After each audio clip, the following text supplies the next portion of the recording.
Dropout grandparents aren't needed.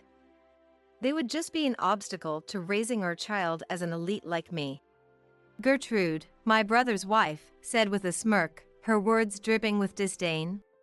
Even my only hope, my younger brother Nevada, had been brainwashed by Gertrude into holding prejudices against dropouts. I can't stand how these two look down on our beloved parents. Being a dropout doesn't change anything. They built a house, worked until retirement, and are living a happy life. Don't worry. Bad people always get what's coming to them. My name is Lucia, and I'm 41 years old. 3 years ago, my brother Nevada got married and moved out. Now, I live with my retired parents. Even in their 60s, my parents are still full of energy, tending to their garden and actively participating in community volunteer work. A month ago, Nevada and Gertrude had their first child. Today, they're bringing the baby to visit us for the first time. Her first debut. My parents are so excited to meet their first grandchild. Dad, let's get some steaks. It's a celebration, so let's buy a cake too. What does Gertrude like? If she's breastfeeding, she might have dietary restrictions. Good point. Maybe we can send them home with some snacks that keep well. With these thoughts, my parents left early in the morning to go shopping. As I was cleaning the living room, I heard a greeting from the front door. Hello. They arrived earlier than expected. I told them they could come whenever was convenient for the baby, but my parents had just left, so they'll have to wait for a while. Lucia, good to see you. Nevada and Gertrude, who was holding the baby, walked in. Gertrude, welcome. Congratulations on the baby. How are you feeling? I'm doing fine. It's a girl, right? What's her name? Her name is Zariah. Nice to meet you. Peeking at the sleeping baby in her cute little outfit, I couldn't help but notice how tiny and adorable she was. Why don't you have some tea while we wait for Mom and Dad to get back from shopping? I offered. Sitting on the couch, Nevada said. Ah, it's so good to be home. The place is tidy, and there's tea ready. Hey, Nevada, is that a dig? No, that's not what I meant. He replied, the tension rising. I asked, what's going on? The house is a mess because Gertrude doesn't clean. We eat fast food or frozen dinners every night because she doesn't cook. I was shocked by his words and couldn't help but speak up. What are you talking about? Gertrude's taking care of the baby. That's your job, Nevada. I'm doing my part. I do the laundry, take out the trash, bathe Zariah, feed her, and I still go to work every day. Dividing household chores and childcare is something each family decides for themselves.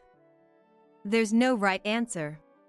But if both aren't happy with the arrangement, it leads to dissatisfaction. Gertrude, looking exasperated, sighed and said, This is why men are so frustrating. I'd rather spend that time showering Zariah with love than doing chores or cooking. Don't make excuses. You're not great at housework, are you, Gertrude? Excuse me?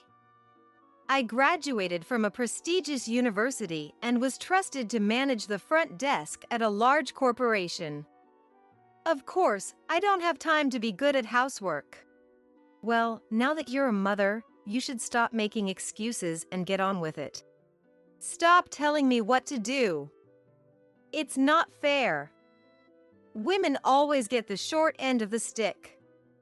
I'm busy. I'm busy too.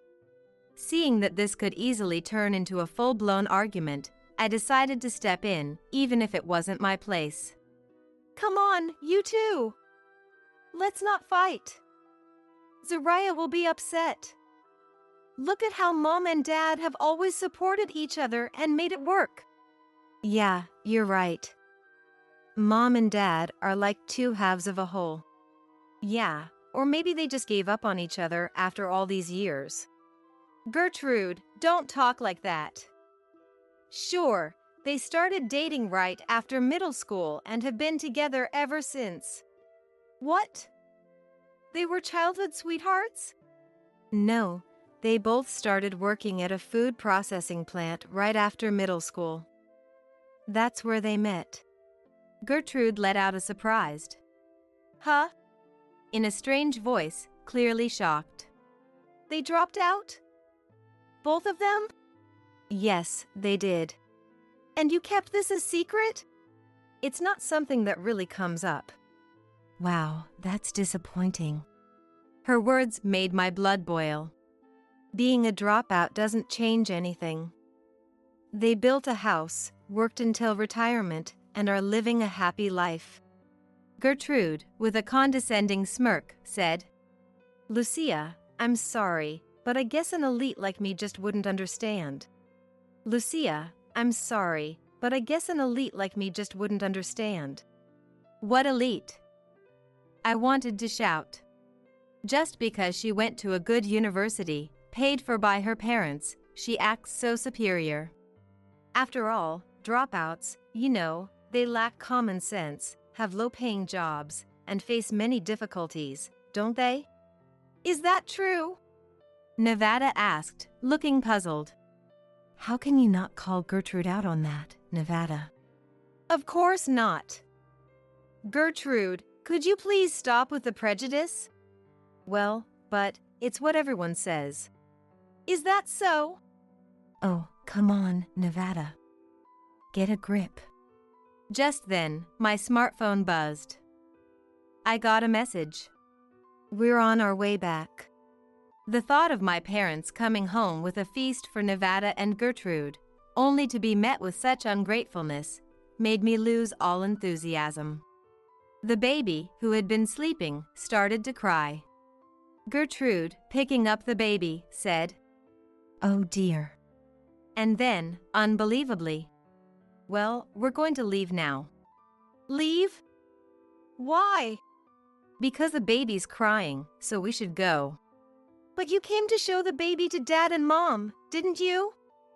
They've been looking forward to seeing their grandchild. Babies cry, that's what they do. It's no big deal. Well, it's just that, I don't want Zariah to meet dropout grandparents. It's not necessary. What? What is she even saying? What do you mean by not necessary? Isn't it obvious? Zariah doesn't need dropout grandparents. They'd just be an obstacle to raising her to be an elite like me. What? I was furious. I couldn't believe how angry I was at hearing her insult my parents. Hoping for some support, I turned to Nevada. Hey, say something. But all he said was, I guess being a dropout is tough. It seemed he was siding with Gertrude. He's always been a straightforward kid, so it seems like he's just believing what he's told. He never used to have any prejudice. I felt utterly betrayed. I honestly didn't have the energy to try to stop Nevada and Gertrude as they left. When my parents got home, I just told them that Nevada and Gertrude had to leave suddenly due to an unexpected errand. Seeing how disappointed they were, I couldn't stop thinking about it, so I called Nevada. Hey, Nevada? Mom and Dad were really looking forward to seeing you. They even bought steaks and lots of treats. Can't you come back now? Steaks? That sounds great, but Gertrude said we shouldn't see them again. Are you serious? Are you really going to just do whatever she says? Well, she said she doesn't want Zariah to catch the dropout curse. What? Yeah, Gertrude said stupidity is contagious. What on earth is he talking about? He's been fed some ridiculous nonsense. And why would he believe that? Who raised you and me? Who paid for us to go to college? Oh, I really want some steak, Lucia. Can you bring it over? What? I'm serious. I've been eating nothing but frozen fast food. The grocery store next door is like our kitchen, according to Gertrude. But I'm so tired of it. Growing up on Mom's homemade meals, of course, Nevada would feel this way. It's probably expensive, and I'm worried about his health. Then, the phone was handed to Gertrude. Hello, Lucia. What do you want? Were you complaining about me? Gertrude, I wasn't doing that. We'll gladly take the steak, so bring it over, Lucia. What? Both of these married people, what do they think of me?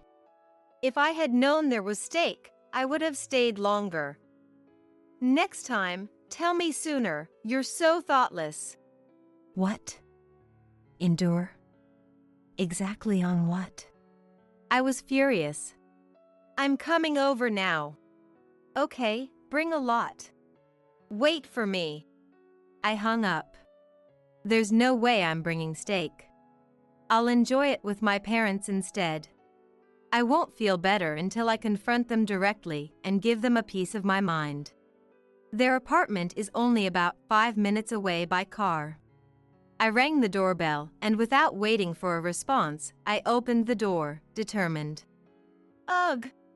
The place was a mess, cluttered with no room to walk. If the entrance is like this, the kitchen must be unusable too. I can't imagine what the baby's room looks like. Nevada poked his head out from the back. Hey, Lucia, did you bring the steak? What a laid-back voice. No, I didn't bring steak. What is this trash-filled house? Didn't you say you were taking out the garbage? Yeah, I just forgot a few times. We have fast food containers every meal, so it's hard to keep up. Doesn't it bother you? Gertrude doesn't care, so I figure it's fine. I'm pretty easygoing, you know. How did it come to this? I was shocked by Nevada's carelessness. Doesn't he have any sense of responsibility as a father? Where's Gertrude? She's next door. She said steak needs wine, so she went to get some. What? I think I'll have a beer. There's a newborn in the house, and you're both drinking? What if something happens? Nevada looked like he didn't understand what was wrong. I've had enough. I headed to the grocery store next door. The moment I saw Gertrude coming out after paying, I lost it. Gertrude! Oh, Lucia, where's the steak? Do they think I'm some kind of delivery service? Gertrude, what is up with that house? Huh? Oh, you delivered it to the house? I said I'm not a delivery person. There's a baby in there, but it's filthy with trash and dust. That kind of environment will make her sick. Ugh. Gertrude let out an exaggerated sigh, clearly annoyed. Could you stop meddling in other people's homes? Everyone has their own way of living. Kids of dropouts really don't have any common sense. Kids of dropouts? Then your husband is one too. And let me tell you, Gertrude, you're the one lacking common sense. Lucia, it seems you've caught the dropout curse. Maybe you should go back to high school. Look, say what you want to me. But using the fact that they're dropouts to keep your daughter from seeing her grandparents is just wrong. They're dropouts, living off old age pensions, and they're useless. There's no need to meet them, right? I was stunned, speechless at her words. Thanks for the steak, she said. Thinking the steak had been delivered, Gertrude cheerfully went back home. I was left standing in the grocery store, abandoned. The thought of my niece being raised in that filthy house by self-proclaimed elite Gertrude and Nevada, whose mind seemed scattered, filled me with despair. I stood there, frozen, until the shop clerk spoke to me. From the next day on, whenever my parents tried to call or email Nevada and Gertrude, they received only curt replies. Eventually, Nevada and Gertrude started pretending not to be home. My parents, unaware of the situation, were puzzled at first, but a few days later, they began to wonder. Did we do something wrong? And started blaming themselves.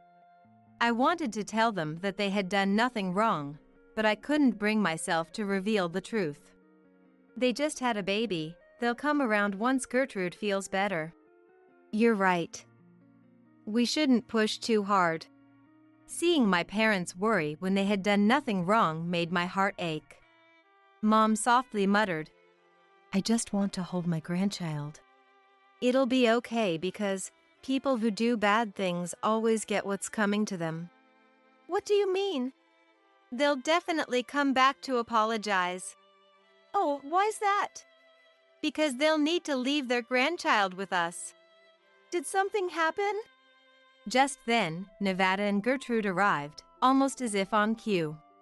They were both visibly shaken, out of breath as if in a hurry. Dad! Mom!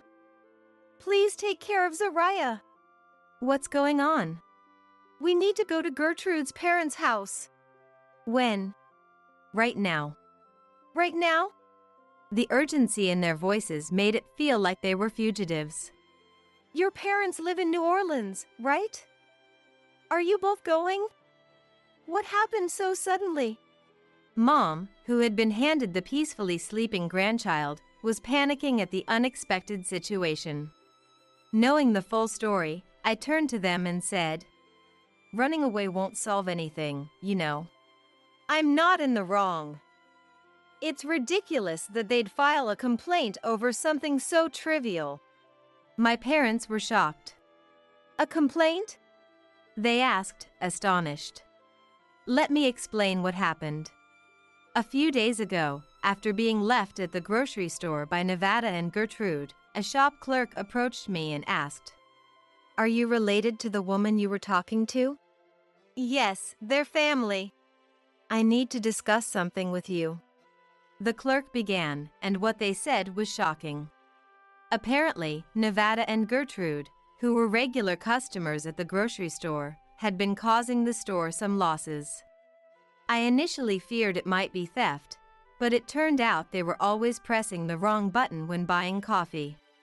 Even though they purchased the cheapest coffee, they would press the button for a larger size or a more expensive latte. The store had noticed this about a year ago and said it had been happening almost every time since. When confronted, Nevada and Gertrude would play dumb. The frequency had become so annoying that the store was considering filing a report. However, since Nevada and Gertrude were regular customers, the store was hesitant to cause a scene. They asked if I could talk to them and make sure it wouldn't happen again. I didn't hesitate and said, Please report them. The accumulated damages must be significant. It's incredibly rude, a major inconvenience, and outright criminal. There's no need for mercy. The store had security camera footage as evidence, and they promptly reported it to the police. The police probably contacted Nevada and Gertrude for questioning, which is likely why they were so panicked. But the idea of running away is just absurd. I don't know all the details, but won't running away just make things worse? I advised, looking at Gertrude. Wait a minute, how do you know about this, Lucia? I heard it from the shop clerk at the grocery store. You were in on it? What? How could you? What did we ever do to you? Tricking us like that is just awful. No, what are you talking about? This is all your own doing. You press the buttons for coffee you didn't pay for. It might be just a few cents, but if you do it hundreds of times, what do you think will happen? I remembered the troubled look on the grocery store clerk's face and felt sorry for them. Gertrude, don't you feel any remorse? Remorse? Why should I? People may press the wrong button by mistake. The shop clerk has been aware of it for a year. Are you really going to insist that you've pressed the wrong button hundreds of times?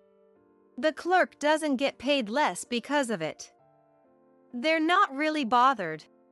What are you saying? If no one was bothered, they wouldn't have reported you. Shut up. Stop preaching at me like you're so high and mighty. At that moment, my parents, who had been silent until now, spoke up. Do you really not think it's wrong? Then Dad, calmly, despite the anger he must have felt, said, In that case, you should go to the police station and explain yourself. We'll take care of the child. I was impressed by my parents' calmness, even though they must have been angry. But Gertrude wasn't having it. Don't you order me around. Give Zariah back, she demanded, snatching the baby away. Enough. I won't leave her with you. Gertrude, what are we going to do? Aren't we running? If running away would make it worse, then I'll face the investigation. As long as I have Zariah with me, I'm sure to win. Why's that? Do you really think a mother with a baby this small would be investigated, let alone charged with a crime? Is that true? I was speechless, not just at Gertrude, but at Nevada too. How can they only see things in a way that suits them? It was clear they had no intention of reflecting on their actions. As the two of them left without even saying goodbye, Dad sternly warned, Don't drag your grandchild into this. But they didn't even look back. Mom's shoulders slumped in despair. I thought she was upset because she had only held the grandchild for a moment, but instead, she lamented.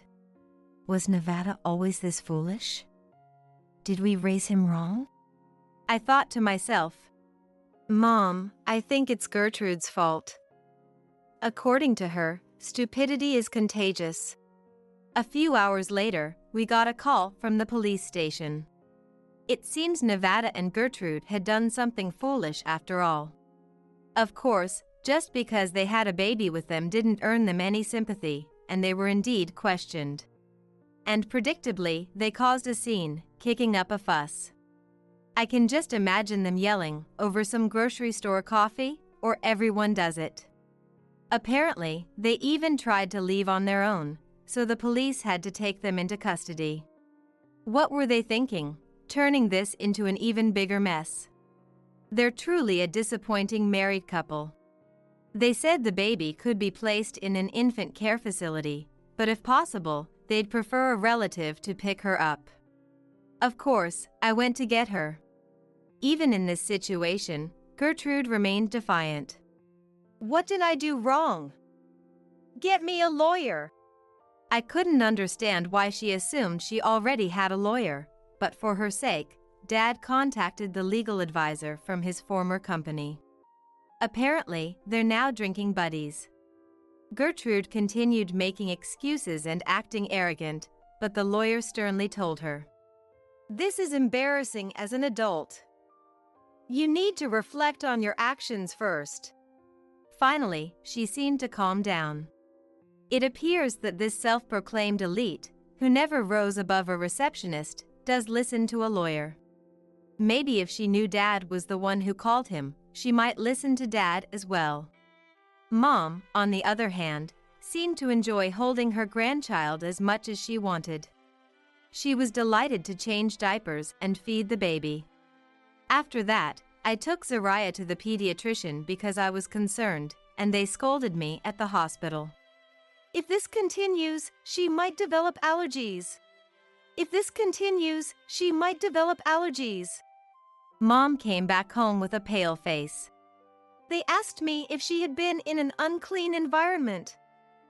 They said she has skin irritation, diaper rash, mite bites, and she's coughing because of the dust. Of course, I knew exactly what they were talking about, but I stayed silent. If Mom, who is a clean freak, found out about the state of Nevada and Gertrude's apartment, she might just faint. They said she's underweight. We need to feed her more. Zariah, let's drink up. Grow big, grow strong. Watching Mom gently feed Zariah, I realized that I must have been cared for in the same way, and it made my heart swell with emotion. Nevada and Gertrude returned 3 days later, looking completely worn out. It seems they had been fighting, and their relationship had become extremely strained. They were probably trying to shift the blame onto each other. Seeing their unrepentant attitudes, Dad delivered a final blow. Just because you grow up doesn't mean you automatically become an adult, and having a child doesn't automatically make you a parent. Don't act like you're capable when you can't even manage the basics. Even preschoolers know that lying is the first step to becoming a thief. You two are worse than preschoolers. Huh? Preschool? Go back to preschool and start over. For all her talk about dropouts, it seems Gertrude might not even be preschool material. Mom, holding her grandchild with a stern expression, said to the now defeated-looking pair, "Zariah may be a small baby now, but she's a person. If you're her mother, then act like it. She's your child, but she's also my precious grandchild." Mom then calmly explained everything the hospital had told her. Gertrude, now thoroughly deflated, quietly listened. Nevada, who had been listening too, then said, "If we keep living in that apartment, Zariah might never get healthy." Nevada, what do you mean by that? Well, our place is filled with trash. In the end, the truth about their messy apartment was exposed to my parents. I had kept quiet for Mom's sake, but maybe it was better for her to know. Unless Gertrude suddenly became a housekeeping wizard, this wouldn't be solved. Apparently, Mom screamed the moment she saw the inside of their apartment. "This is no place for a baby to live. It's a matter of life and death. Until the place is cleaned up, I won't let Zariah go back." Faced with such serious concerns about their child's life, they had no choice but to agree. Even though they were a bit sulky about it, Mom urged them on, saying, "If you don't hurry up, Zariah will forget who you are." So they started cleaning. Their first goal was to throw away the piled-up garbage, open the windows, and get some ventilation going.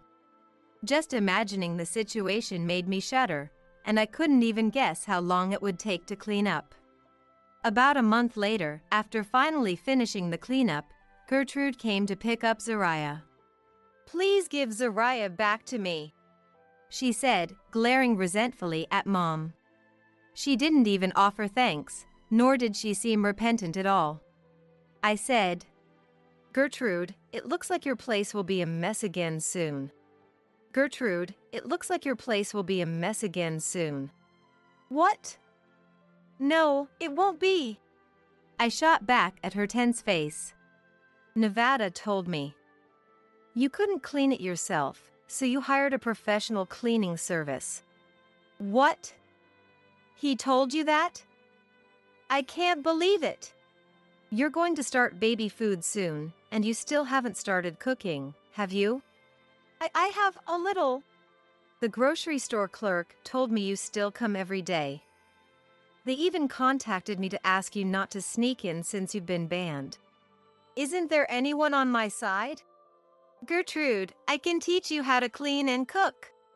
Mom smiled warmly as she offered, but of course, Gertrude couldn't bring herself to ask for help and stormed out, saying, "No thanks."